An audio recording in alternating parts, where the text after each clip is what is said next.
Hello friends, कैसे हैं आप सब। आशा करते हैं सभी अच्छे होंगे। तो फ्रेंड्स, स्वागत है आपका एग्जाम वॉरियर चैनल में। हमारा जो वो था अध्याय था, क्रिया था। विकारी शब्द में क्रिया का अध्ययन कर रहे थे हम, और इसमें हमने काफी सारी चीजें इससे पहले वाली क्लास में देखी, इससे पहले वाली कक्षा में। जैसे कि कर्म के आधार पर कौन कौन सी क्रिया होती है, सकर्मक और अकर्मक, उनके बारे में थोड़ा थोड़ा पढ़ा हमने। इसके बाद में संरचना के आधार पर, संरचना के आधार पर हमारी 4 क्रियाएं होती हैं और 2 अलग से होती है, वो मैंने बता दिया है पिछली कक्षा में। और पहली हमने पढ़ ली है प्रेरणार्थक। हम आज इससे अगले वाली के बारे में बात करेंगे, यानी कि दूसरी है हमारी नाम धातु। नाम धातु क्रिया। इसमें क्या होता है, ऐसे क्रिया शब्द जो संज्ञा, सर्वनाम अथवा विशेषण, यानी कि इन तीनों, जब ये तीनों शब्द आएंगे, उनके पीछे जो प्रत्यय लगा हुआ होता है, तो उसे हम नाम धातु का रूप देते हैं, यानी कि वो नाम धातु क्रिया बन जाती है। जैसे मैं लिखूं संज्ञा, सर्वनाम और विशेषण, और इनके बाद क्या आ जाए, इनके बाद आ जाए प्रत्यय आ जाए। और इन सब चीजों के मतलब कि इनके बाद या तो संज्ञा के बाद प्रत्यय आ जाए, या फिर तुम्हारा सर्वनाम के बाद आ जाए, और या फिर विशेषण शब्द के बाद आ जाए, तो ये नाम धातु क्रिया बन जाती है हमारी। उदाहरण देखेंगे हम, उदाहरण के तौर पे समझेंगे। जैसे मैंने लिखा लिख, ठीक है, और इसमें मैंने प्रत्यय जोड़ दिया ना, तो क्या हो गया हमारा लिखना। ये बन गई नाम धातु क्रिया, जबकि ये मूल धातु है और ये हमारा प्रत्यय है। इन दोनों को जोड़ के क्या बना, नाम धातु क्रिया बनी। और दूसरा मैं लिखूं एग्जाम्पल, जैसे अपनाना, अपना प्लस आना, तो ये बनेगा अपनाना। ये जो हमने यहाँ लिखा है, ये नाम धातु क्रिया है, ठीक है। और एक दो एग्जाम्पल और लिखूं, मैंने लिखा लाठी प्लस आना, क्या बना लठियाना। ये पता चल गया आपको, ये संज्ञा है, ये प्रत्यय है, और हमारे क्या बना, ये लठियाना, ये हमारा बन गया नाम धातु क्रिया, ठीक है। अब दूसरी के बारे में बात करते हैं हम। इससे नेक्स्ट होती है हमारी थर्ड, यानी कि पूर्वकालिक क्रिया। कौन सी होती है, पूर्वकालिक क्रिया। आपको इसे देखने से ही पता चल रहा होगा, पूर्वकालिक यानी कि पहले की, पिछले काल की, पूर्व समय की। ये चीजें तो इससे पता चल रही है आपको, पूर्वकालिक। इसमें क्या होता है, जब कर्ता एक क्रिया को संपन्न होने के बाद दूसरी क्रिया करे या फिर दूसरी क्रिया करने की संभावना हो, उसे हम बोलते हैं पूर्वकालिक क्रिया। जैसे मैं लिखूं, जब कर्ता एक कार्य करके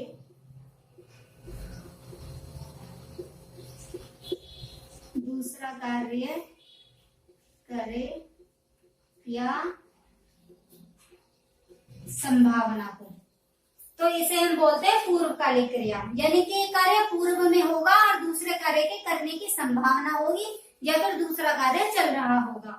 जैसे मैं लिखूं उदाहरण के रूप में, जैसे मैंने लिखा राधा नहाकर खाना खाएगी। राधा नहाकर खाना खाएगी, यानी कि पूर्वकालिक। इसमें आपको पता चल गया कि ये पहला काम है, ये पूर्व में होगा, और ये वाला काम बाद में होगा, तभी तो इसे हमने पूर्वकालिक क्रिया बोला। और एग्जाम्पल लिखूं मैं, और उदाहरण देख लेते हैं। राम सोकर ऑफिस जाएगा। राम सोकर ऑफिस जाएगा। यानी कि पहले वह सोएगा, उसके बाद वह ऑफिस जाएगा। जैसे हम भी बोल देते हैं, जैसे मैंने बोला कि पहले पढ़ लें उसके बाद खाना खाएंगे, तो पहले पढ़ाई होगी। पूर्व का हमारा काम जो होगा, पहले समय का काम जो होगा, पहला काम जो होगा वो पढ़ाई होगा। जैसे इन्होंने किया, पहला काम सोने का होगा। ठीक है।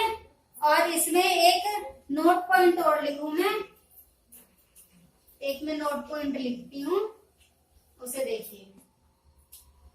जैसे मैंने इसका एग्जाम्पल लिखा, उदाहरण लिखा, इसका नहीं है, ठीक है, ये पूर्वकालिक लिख रहे हैं हम।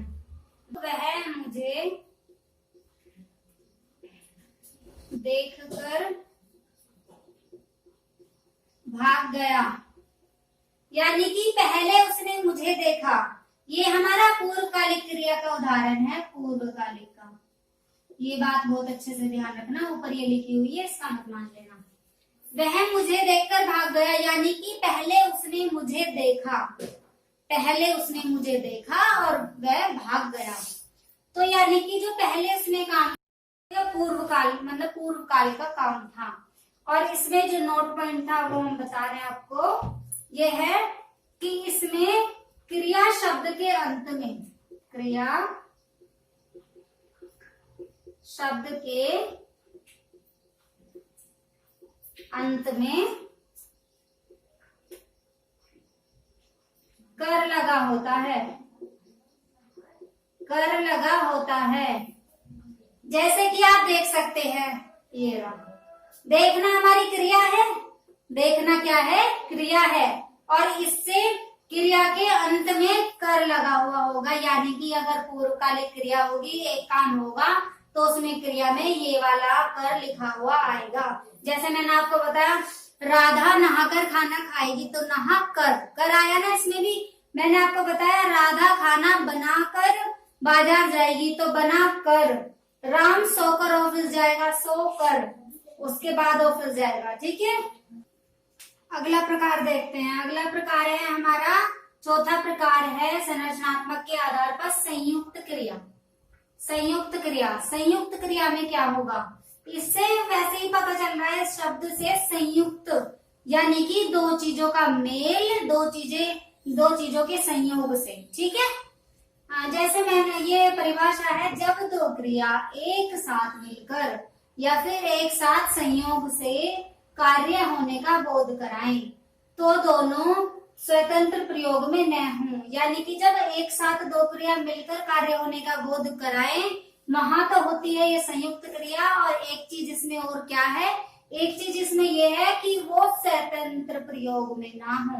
यानी कि वो अगर हम अलग अलग लिखें तो उनका जो अर्थ है तो वो मतलब स्वतंत्र नहीं होगी। ठीक है, अपने अपने उसमें अलग अलग स्वतंत्र नहीं होगी। जैसे मैं लिखूं उदाहरण, वह पेड़ से कूद पड़ा, तो ये संयुक्त है इन दोनों से। इन दोनों से कैसे संयुक्त है, अगर मैंने सिर्फ ये लिखा, इसे आप भूल जाइए अभी। मैं ये लिखूं, वह पेड़ से कूद, पता चला कुछ क्या है, नहीं समझ में आ रहा ना। यानी कि ये स्वतंत्र रूप से प्रयोग नहीं होंगी। ये दोनों मतलब जो सेंटेंस को कंप्लीट करता है वो ये वाला शब्द करता है, तो यानी कि ये संयुक्त क्रिया में आएगा। और एक दो और उदाहरण देखूं मैं। जैसे मैंने लिखा, मुझे पढ़ने, मैंने सिर्फ ये लिखा, आपको कुछ समझ में आ रहा है, मतलब कि ये जो हमारा सेंटेंस है, इस क्रिया से स्वतंत्रता का बोध नहीं होता, यानी कि इससे हमें कुछ समझ में नहीं आता, ये अधूरा है, ये अधूरा सेंटेंस है, ये अधूरा वाक्य है। अब मैं लिखूं, मुझे पढ़ने दो, अब ये पूरा है, तो यानी कि ये संयुक्त क्रिया में है। ये दोनों क्रिया मिलकर पढ़ने दो या पढ़ने दीजिए, तो ये दोनों क्रिया मिलकर इनके संयोग से संयुक्त क्रिया बनेगी। एक उदाहरण और देखते हैं। पुलिस को देखकर,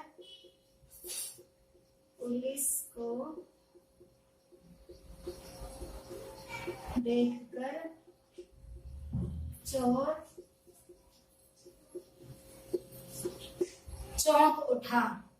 ठीक है,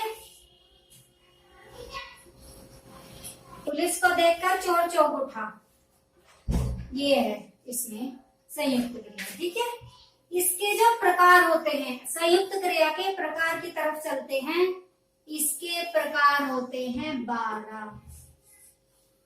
12 होते हैं इसके प्रकार। ये छोटे छोटे हैं बहुत, थोड़ी थोड़ी जानकारी ले लेते हैं इनके बारे में, हमें ज्यादा मतलब जल्दी से भी आसानी से समझ में आ जाएगी और आगे के लिए हमें फायदा रहेगा। मैं पहले प्रकार लिखूं। पहला प्रकार होगा आरंभ बोधक। आरंभ बोधक, ये पहला प्रकार होता है, आरंभ बोधक संयुक्त क्रिया। ठीक है, कार्य के आरंभ होने की स्थिति का बोध होगा इसमें। ये इससे पता चल रहा है कि आरंभ बोधक यानी कि कोई चीज शुरू होगी, किसी चीज की शुरुआत होगी। इसमें कार्य के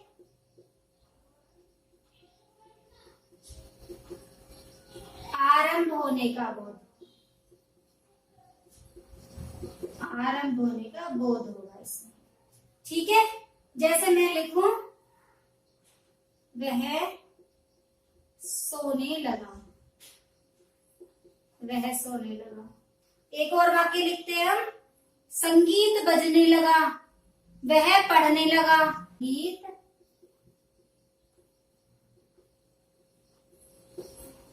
बजने लगा। इन्हें नोट करते चले। ये सारी चीजें जैसे इसके 12 प्रकार है ना, आपको आसानी से चीजें नहीं मिलेंगी। ये चीजें आपको आसानी से नहीं मिलेंगी, ये बहुत ही महत्वपूर्ण है, बहुत ही महत्वपूर्ण है, इसलिए इन्हें लिखते चलें। दूसरा हमारा होगा, दूसरा प्रकार हमारा क्या होगा, समाप्ति बोधक। समाप्ति बोधक, समाप्ति बोधक संयुक्त क्रिया। इसमें कार्य के समाप्त होने का बोध होगा, जाहिर सी बात है, यहाँ पे समाप्त कर रहा है तो समाप्ति का बोध होगा। कार्य की समाप्ति का बोध, कार्य की समाप्ति का बोध होगा। उदाहरण देखते हैं, वह जा चुके, वह जा चुकी, लेकिन कार्य मतलब कि कार्य समाप्त हो चुका, वह जा चुके हैं तो कार्य समाप्त हो गया है, वे चले गए हैं। ठीक है, और एक उदाहरण और लिखूं मैं, हम पढ़ चुके हैं, हम पढ़ चुके हैं, वे भाषण दे चुके हैं, वो अपना कार्य समाप्त कर चुके हैं। ठीक है, तीसरा प्रकार कौन सा होगा इसका, तीसरा प्रकार होगा आकस्मिकता, यानी कि अचानक, सडनली।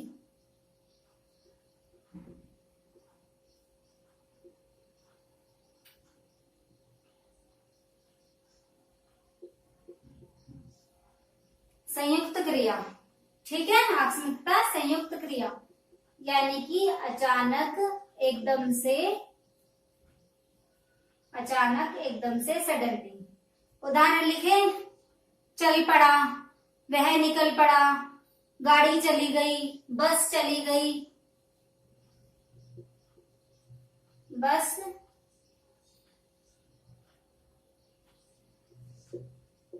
निकल पड़ी। ये बहुत ही छोटे छोटे वो है प्रकार हैं और इन्हें आप इनके नाम से ही आसानी से समझ जाएंगे। नेक्स्ट लिखूं, चौथा टाइप नित्य बोधक।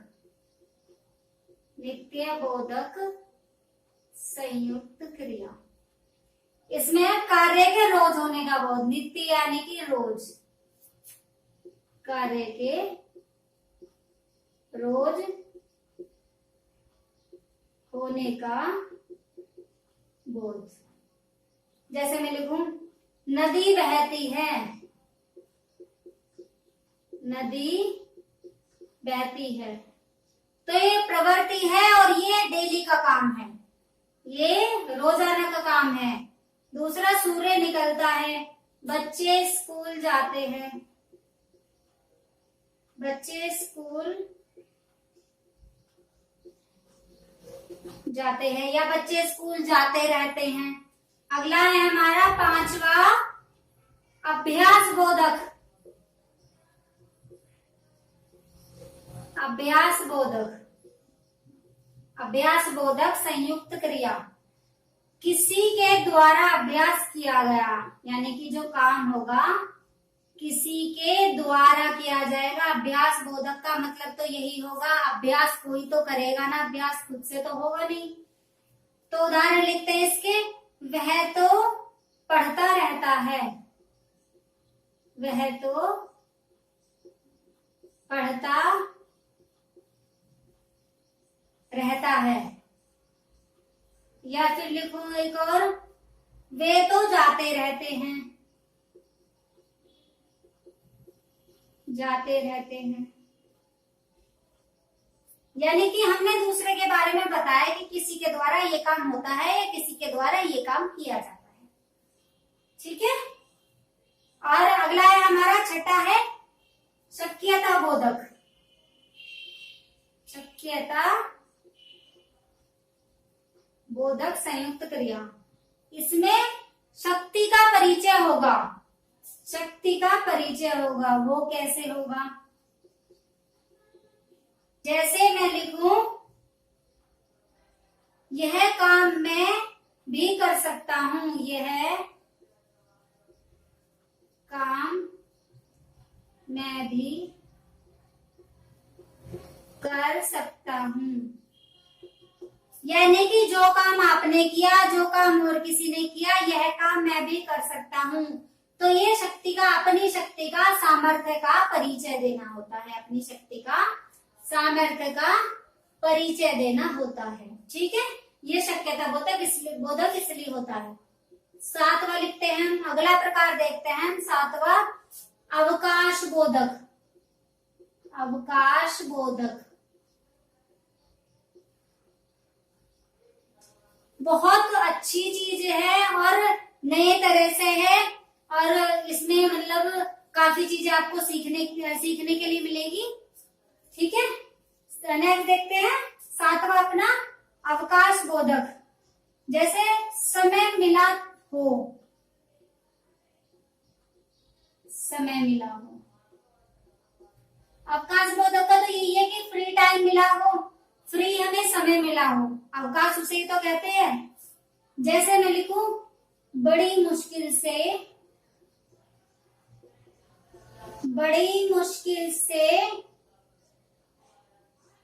आ पाया, या बड़ी मुश्किल से आना हुआ, बड़ी मुश्किल से सो पाया। यानी कि बहुत मुश्किल से समय मिला है, इतने बिजी टाइम में से इतना व्यस्त था मैं कि बहुत मुश्किल से समय निकाल पाया। तो अवकाश बोधक। अगला है हमारा आठवां अनुमति बोधक। अनुमति बोधक जैसे आज्ञा देनी हो, आज्ञा देनी हो, आज्ञा देनी हो। नाम में ही इसकी परिभाषा छुपी हुई है, ध्यान से देखो, नाम में ही परिभाषा मिलेगी आपको। जैसे उदाहरण लिखे, उसे आने दो, यानी कि आने दो, या उन्हें जाने दो, उसे यह काम करने दो, उसे पढ़ने दो। ठीक है। अगला देखते हैं अपना नौवां प्रकार, इच्छा बोधक।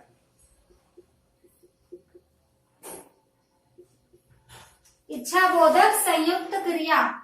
अपनी इच्छा दर्शाना, यानी कि जो आपकी इच्छा है उसे बताना, अपनी इच्छा दर्शाना, जो आपकी इच्छा है उसे बताना। जैसे मैं लिखूं, सोना चाहता हूं, सोना चाहता हूं, या फिर पढ़ना चाहता हूं, खाना चाहता हूं, तो घूमना चाहता हूं।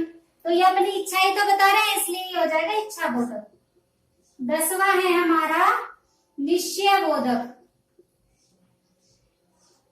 निश्चय बोधक संयुक्त क्रिया, यानी कि निर्णय लेना या ठानना, कोई भी चीज ठानना, निश्चय लेना। जैसे दृढ़ निश्चय कर लेते हैं कि भाई ये फॉर्म आया है, ये फॉर्म आएगा, हमें तो ये काम करना ही है, ये पेपर पास करना ही है किसी भी हालत में। तो हमने अपने मन में दृढ़ निश्चय बना लिया, हमने ठान ली है वो चीज कि हमें ये काम करना है तो करना ही है। तो वही चीज इसमें है। जैसे मैं लिखूं, इस बार मैं जरूर पेपर पास करूंगा, इस बार मैं जरूर पेपर पास करूंगा। तो यानी कि ये दृढ़ निश्चय लिया है कि इस बार मैं जरूर पेपर पास करूंगा। अगला प्रकार देखते हैं 11वां, आवश्यकता बोधक। आवश्यकता बोधक संयुक्त क्रिया, यानी कि जरूरत। आवश्यकता का आपको पता है जरूरत, ठीक है। हमें रोज काम पर जाना पड़ता है, यानी कि ये हमारी जरूरत है कि हमें रोज काम करना पड़ता है, यानी कि अपना फर्ज निभाना पड़ता है, अपना फर्ज निभाना पड़ता है, यानी कि ये जरूरत है, ये काम करना ही है।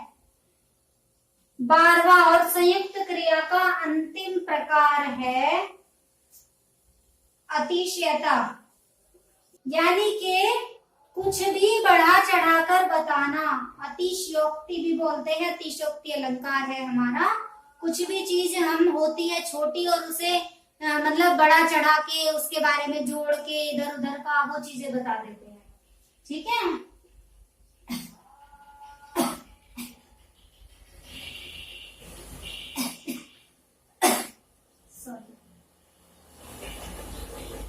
बढ़ा चढ़ाकर बताना, जैसे कि मैं लिखूं, पढ़ते पढ़ते थक चुके, ये काम करते करते उम्र गुजर गई। अभी तो आप हैं तो अभी उम्र कहाँ गुजर गई, तो ये बढ़ा चढ़ा के तो बताया है। यह काम करते करते उम्र गुजर गई। ये थे हमारे 12 प्रकार। 3 इस पे लिखे हुए हैं, आरंभ बोधक, समाप्ति बोधक पहला और दूसरा कराया। तीसरा आकस्मिकता, नित्य बोधक और अभ्यास बोधक, शक्यता बोधक, अवकाश बोधक, अनुमति बोधक, इच्छा बोधक, निश्चय बोधक, आवश्यकता बोधक, अतिशयता बोधक। ये 12 हैं। बहुत ध्यान से पढ़ना, समझ में ना आए तो वीडियो दोबारा देखना, ठीक है। कर्म के आधार पर 2 प्रकार थे, वो हमने पढ़ लिए हैं, और इसके बाद में संरचना के आधार पर 4 प्रकार थे, उनका हमने अध्ययन कर लिया है। इसके बाद में 2 मैंने अलग से लिखवाई थी, 2 मैंने अलग से लिखवाई थी। उसमें जो पहली है द्विकर्मक और बहुकर्मक है, और जो दूसरी है वो सहायक क्रिया है, ठीक है। तो हम अभी जो बात करेंगे, अभी हम विचार विमर्श करेंगे द्विकर्मक और बहुकर्मक के बारे में। इसमें ये है अलग से है, तो ये पहला प्रकार हो गया जो अलग से 2 क्रिया लिखवाई थी हमने। द्विकर्मक या बहुकर्मक, इसमें भी आप समझ पा रहे होंगे कि जिसमें 2 कर्म होंगे। द्विकर्मक यानी कि 2 कर्म, यानी कि 2 कर्म। तो जिसमें 2 कर्म होंगे वो द्विकर्मक क्रिया कहलाएगी। जैसे मैं लिखूं,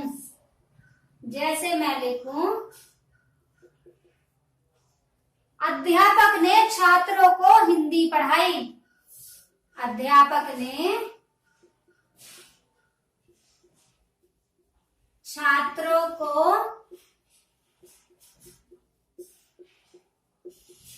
हिंदी पढ़ाई। तो इसमें 2 कर्म हैं। 2 कर्म कौन कौन से हैं? एक तो है छात्र और दूसरा है हिंदी। ये 2 कर्म हैं इसमें। बोली छात्रों को पढ़ाई और क्या पढ़ाई? हिंदी पढ़ाई। तो 2 कर्म हो गए, इसलिए द्विकर्मक हो गई। 1-2 उदाहरण और देखिए, चीजें आपको आसानी से समझ में आ जाएंगी। जैसे राधा गाय को चारा खिलाती है, राधा गाय को चारा खिलाती है,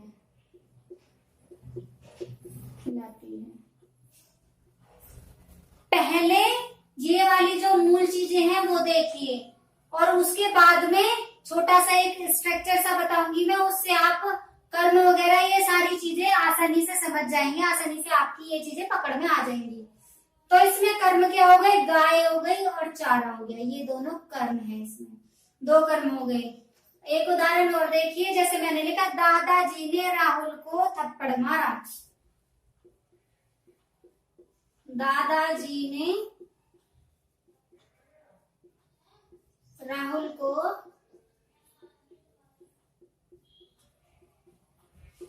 थप्पड़ मारा, यानी कि इसमें भी दो कर्म है, राहुल है और ये थप्पड़ है, ठीक है, कर्म ही तो है ये। इसमें हमने इन वाक्यों के थ्रू, मतलब इन वाक्यों से हमें ये पता चला कि इसमें दो कर्म हैं, इसलिए ये द्विकर्मक हैं। ये दो कर्म हम पहचानेंगे कैसे, अभी तो हमने ये वाक्य देख लिए, इसमें हमें पता चला, लेकिन ये दो कर्म पहचानने की और आसान चीज क्या हो सकती है, तो वो और आसान चीज बताती हूँ मैं आपको। नोट पॉइंट नंबर 1, नंबर पहला क्या देखना होगा इसमें हमें, इसमें क्या होगा, को विभक्ति होगी, को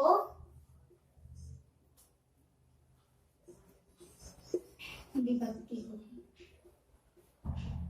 यानी कि बीच में जो होगी, दोनों कर्मों के बीच में जो होगी वो को विभक्ति आएगी। आप देखिए, ये रही विभक्ति, ये रही विभक्ति और ये रही विभक्ति, पता चला। जहां पे को हो उसके इधर की, मतलब सीधे हाथ की साइड और उल्टे हाथ की साइड जो होंगे हमारे दोनों कर्म होंगे, ये ऐसा हम कह सकते हैं, ऐसा हम कह सकते हैं ना, इसके अनुसार। दूसरा नंबर क्या होगा, क्या या किसे, क्या किसे क्वेश्चन कर सकते हैं, क्या या किसे प्रश्न कर सकते हैं हम। तो यानी कि मैंने बोला अध्यापक ने क्या पढ़ाया, हिंदी, किसे पढ़ाई, छात्रों को। मिले ना दो कर्म, एक क्या से और एक किसे से, चीज पकड़ में आई। तीसरा हमारा क्या होगा, मुख्य कर्म से पहले सजीव होगा,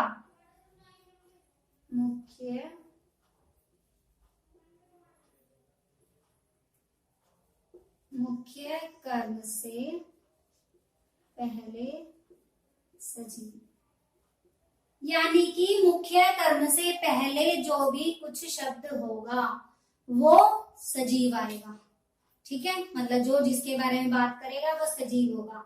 अब जैसे मैंने बात करी, मैं बताऊं, मुख्य कर्म हमारा ये है, इससे आगे ये विभक्ति है, ये तो काउंट नहीं होगी।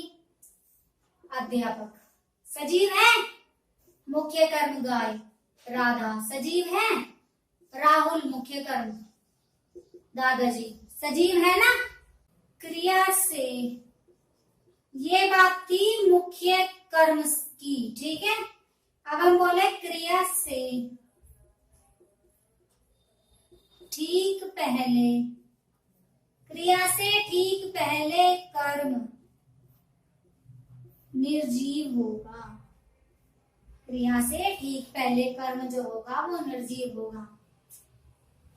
पढ़ाई, पढ़ना क्रिया है, इससे ठीक पहले क्या है, हिंदी, निर्जीव है, आया समझ में। खिलाना क्रिया है, इससे पहले चारा। मारना क्रिया है, इससे ठीक पहले निर्जीव है। बहुत अच्छे से समझाने की कोशिश की है, बहुत अच्छे से समझाने का प्रयास किया है, तो चीजें ध्यान से देखेंगे तो आपको समझ में आएंगी, जरूर समझ में आएंगी, ठीक है। ये अलग से जो थी हमारी, उसमें दूसरा प्रकार है सहायक क्रिया। दूसरी है हमारी सहायक क्रिया, और ये क्रिया का अंतिम रूप भी है, यानी कि ये क्रिया का अंतिम प्रकार भी है सहायक क्रिया। यह क्रिया मुख्य क्रिया के अर्थ को स्पष्ट करती है। यह क्रिया क्या करती है? मुख्य क्रिया के अर्थ को स्पष्ट करती है, या फिर हम क्या बोल सकते हैं, या फिर हम बोल सकते हैं मुख्य क्रिया की सहायता करती है। मुख्य क्रिया की सहायता करती है, इसलिए इसे क्या बोलते हैं? इसलिए इसे सहायक क्रिया बोलते हैं, क्योंकि ये मुख्य क्रिया की सहायक होती है। ओके, जैसे हम उदाहरण देखेंगे, नंबर पहला, उनके शब्द मेरे कानों में गूंजने लगे। उनके शब्द मेरे कानों में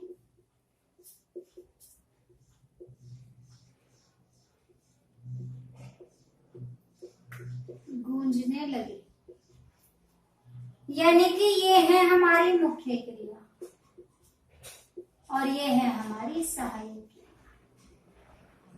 सहायक क्रिया जो होती है ना, उसके बिना वाक्य अधूरा होता है, इसलिए ये इसकी सहायता करके या फिर मुख्य क्रिया के अर्थ को पूरी सहायता करके मुख्य क्रिया के अर्थ को पूरी तरह से स्पष्ट बनाते हैं।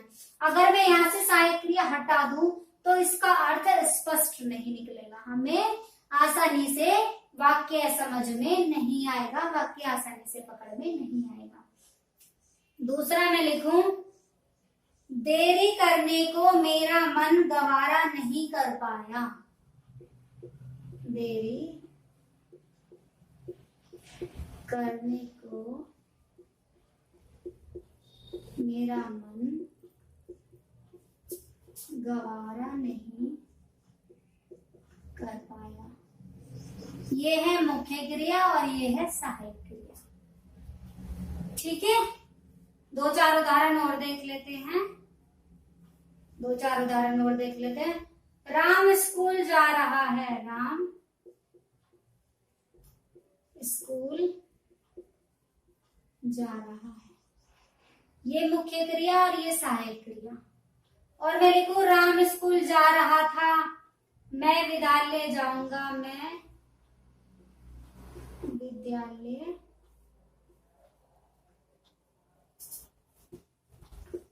जाऊंगा, तो यह अर्थ स्पष्ट है इसमें। ठीक है, अर्थ स्पष्ट है इसमें।